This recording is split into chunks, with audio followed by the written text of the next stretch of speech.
Hello, good morning. আরও একটা নতুন ব্লগে তোমাদের স্বাগত জানাই।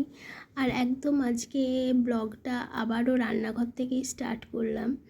আর ফ্রিজ থেকে মাছ মাংস বের করছি, মাংসটা চকোর জন্য বের করে রাখলাম। আর মাছ নেই, মাছের তেল মাছের মাথা, সরি কাশি হয়েছে প্রচণ্ড। আর এসব সবজিপাতি বের করে রাখলাম, কারণ পিসি এসে রান্না করবে। আমি এখন ছেলের টিফিন করতে বসেছি। আর জানিও কিছুই সেগুলো খাবে না, কিন্তু কি আর বলবো বলো তো। কালকে একটু পনির করেছিলাম, পালং পনির, তোমরা দেখেছো। তো আমি ভাবলাম আজকে একটু পনির ভেজে দিই, ও তাহলে কালকে পনির ভাজাটা তো ভালোই খেলো। তো তোমরা এটা এরকম করতে পারো বাড়িতে। রুটি দিয়ে থেকেও পরোটা দিয়ে এটা খেতে খুব ভালো লাগে। তো আমি একটু ঘি দিলাম, এটা আলু সেদ্ধ আর পনিরটা আমি প্রেশারে সিটি দিয়ে নিয়েছিলাম। তো সেটা ঘিয়ের মধ্যে, এর মধ্যে গোলমরিচও দেয়, কিন্তু আমার বাড়িতে গোলমরিচ ছিল না। আর ছেলেকে এখনও অবধি আমি গোলমরিচ বা লঙ্কা কিছু এখনও খাওয়াইনি আর কি। তো এটা নেড়েই টিফিনের মধ্যে ভরে দেবো, বাট জানি না কত খাবে ও।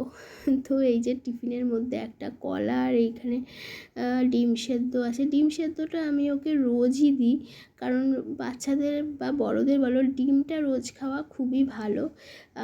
আর এই যে টিফিন আমার প্যাক করা হয়ে গেছে। এরপরে দেখো জলের জায়গাটা মেজে নিচ্ছি, কারণ আর কোনো দিনই রাতে ও টিফিন কৌটোটা বার করে না, সেই সকালে আমি বার করে মাজি। তো সকালে প্রচুর কাজ থাকে, তো ওই জন্য ক্যামেরা অন করেই সব কিছু করছি। আর দেখো আমার শ্বশুরমশাই ঝাড় দিচ্ছে, ভেবো না উনি ঝাড় দিচ্ছে, আমি বসে বসে আছি। উনি কিছু করতে দেন না, ওই নিচে দুটো রান্নাঘর আর ওনার ঘরটা উনি নিজেই পরিষ্কার করতে পছন্দ করে। আগে তো কাজের লোক ছিল, কিন্তু এখন যেহেতু কাজের লোক মিস্ত্রি না বেরোলে রাখবো না, ওই জন্য উনি করে নিচ্ছেন। আর আমি চা ফা করছি। এখন প্রায় ওই 7:10-15 বাজে, আর ছেলে এখনও ওঠেনি। তো উনি একবার মুছতে চলে এলেন। তো আমিও লুকিয়ে লুকিয়ে ভিডিও করছি, কারণ উনি যদি দেখেন বলবেন, হ্যাঁ আমি ঘর মুছছি আর তুমি ভিডিও করছো, তোমাকেই লোকে খারাপ বলবে যে শ্বশুরমশাই কাজ করছে আর বৌমাও খালি করছে। আর এদিকে সবাই যে যার কাজে ব্যস্ত। আর চকোকে চুল আঁচড়ানো, কারণ জানো চকোর গায়ে কত লোম থাকে, ওকে চুল আঁচড়াতে হয়। আর এরপর কি আজকে রান্না হয়েছে তোমাদের দেখিয়ে দিলাম। দেখো, এটা মটরশুঁটি দিয়ে লাউ পিসি বেশ ভালো করছে ভাত। আর এটা পটলে দিয়ে চিংড়ি মাছের মাথা দিয়ে বাটা, শসা লেবুটা আজকে লাগেনি, ডাল ফাল নেই বলে। আর এখানে পিসি কি চচ্চড়ি মতো বসে বসে সব কেটে কেটে রান্না করেছে, জানি না। এটা কাঁচকলা দিয়ে চিংড়ি মাছ দিয়ে রাতে হবে আর কি। আর এখান থেকে চলে এসো, এখানে আছে ডিমের কারি, কারণ মাছ নেই আজকে। 2 পিস কালকে রান্নার মাছ আছে, সবার হবে না। ওটা চা বসিয়েছি মিস্ত্রিদের জন্য। আর এখানে আমার ছেলে এসে খাবে। এই দেখো খাবার, আর ওই প্রেশার কুকারে আছে চকোর খাবার।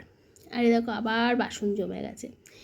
যথারীতি আমি আবারও বাসন মাজতে শুরু করে দিয়েছি। আমি সিরিয়াসলি সারা দিন বাসন মাজি।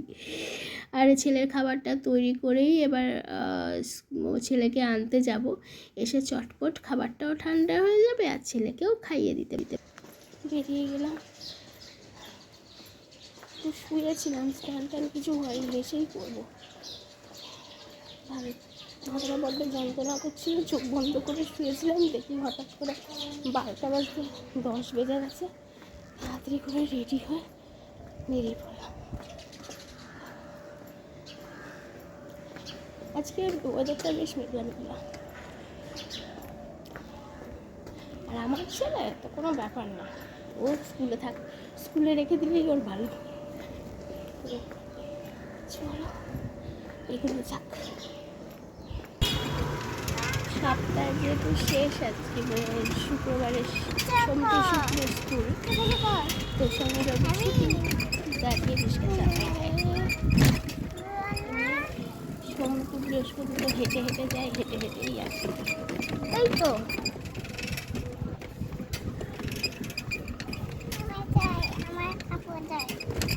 আপু যায় কি বলছিস?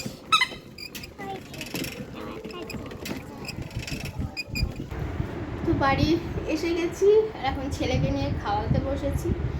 আর নাক ছাবিটা অনেক দিন সেই নাকে লেগেছিলো, সেই থেকে নাক ছাবিটা পড়া হয়নি, আমি পড়বো না। আর দেখো ছেলের কাণ্ড।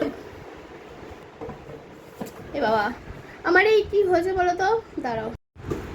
দেখো আলমারি থেকে সব বার করেছে। আর এইটা কি হয়েছে, এই ক্যামেরা প্রোটেক্টার লাগাতে গিয়ে মানে পেছন ক্যামেরা ওইটা কিরম একটা অস্পষ্ট হয়ে গেছে প্রোটেক্টার লাগিয়ে, মানে ভেতরে ধুলো জমছে আর কি। সামনেটা তো মুছে যাচ্ছে, বাট এই এটা খুলে, কভারটা খুলে ভেতরটাও মুছতে হবে। তো এইগুলো নিয়ে খেলা করছে, আলমারিতে সব বার করেছে। আমি কখন থেকে খেতে ডাকছি, খাচ্ছে না।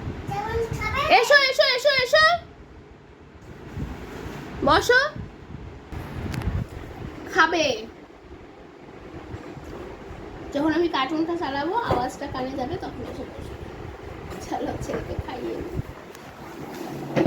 তো খেতে বসে পড়েছি, ভীষণ ঘুম পাচ্ছে, কিন্তু খেতে তো হবেই। আসলে এসেই চান করেছি তো, ঠান্ডা জলটা মাথায় পড়েছে, ভীষণ ঘুম পাচ্ছে। না খেয়ে নিয়ে ঘুমাবো।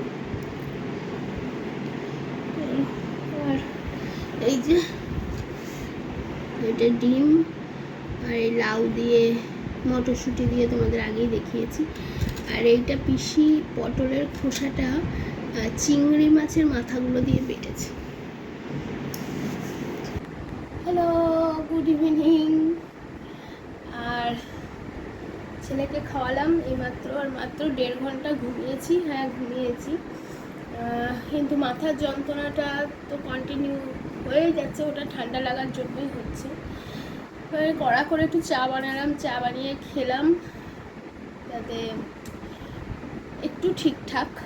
বাট বাসন টাসন মেজে একটুখানি বসলাম, ভাবলাম তোমাদের সাথে একটু কথা বলি।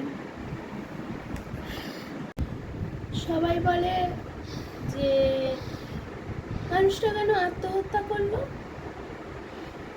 মানুষটা তো আমাদের সাথে শেয়ার করতে পারতো তার দুঃখ কষ্টগুলো। জানো তো, কারো দুঃখ কষ্ট বা তার মনের কথা কেউ শুনতে চায় না, সবার একঘেয়েমি লাগে। ওই রোজ রোজ এক কথা বলে, রোজ রোজ এক কথা বলে। যেমন ধরো আমার এক ওই যে দিদির বাড়ি গেছিলাম, ওই দিদির আসল বাপের বাড়ির দেশ হলো বাংলাদেশের ওরা খুলনাতে থাকতো। তো মাঝে মাঝে বাংলাদেশের গল্প করে, অশান্তির গল্প করে। আমি প্রথম দিন যেদিন শুনেছিলাম আমার ভালো লেগেছিল, তারপরে আমারও মানে কেমন একটা লাগে যে যখনই যাই তখনই বাংলাদেশের গল্প করে, একই গল্প। কিন্তু আমি দিদিকে মুখের ওপর কিছু বলতে পারি না, কারণ তারা অত্যাচারিত হয়ে এদেশে চলে এসেছে। এখনও হিন্দুরা ও দেশে অনেক অত্যাচারিত, হিন্দুরা সর্ব জায়গায় অত্যাচারিত, সেটা হিন্দুদেরই দোষ, কারণ হিন্দুদের পাশে নেই। তো কেউ কারোর দুঃখের কথা শুনতে চায় না, সবাই সবারই আনন্দের কথা শুনতে চায়। তাই কাউকে বলারও দরকার নেই, নিজের দুঃখের কথা নিজের মনের মধ্যেই থাকুক, বেটার। কেউ নেই, কেউ শুনবে না তোমার দুঃখের কথা, কেউ তোমার অসফলতার কথা শুনতে চায় না, সবাই তোমার সফলতার কথা শুনতে চায়। এটাই হলো আসল কথা, বুঝলে? আর কি, যাই হোক, ছাড়ো এসব। আমাদের এখানে তো মানে কলকাতায় ঝমঝম করে বৃষ্টি পড়ছে। এখন দেখলাম, সকালবেলা তো একবার বৃষ্টি হয়েছিল, ছেলেকে স্কুল থেকে নিয়ে এলাম, তখনও তারপরে বৃষ্টি শুরু হলো। এখনও দেখছি ঝমঝম করে বৃষ্টি হচ্ছে। তো ওয়েদারটা কিরম একটা হয়ে গেছিলো, একটু বৃষ্টি হওয়ার প্রয়োজন।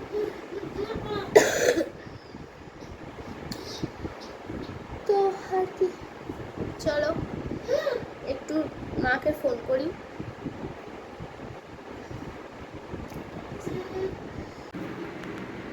চলো, ডিনার করা কমপ্লিট।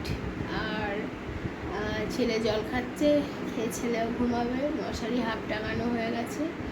আজকের ব্লগটা এখানেই শেষ করলাম। সবাই ভালো থেকো, সুস্থ থেকো, আর আবারও দেখা হবে নতুন কোনো ব্লগে, নতুন কোনো দিনের শুরুতে।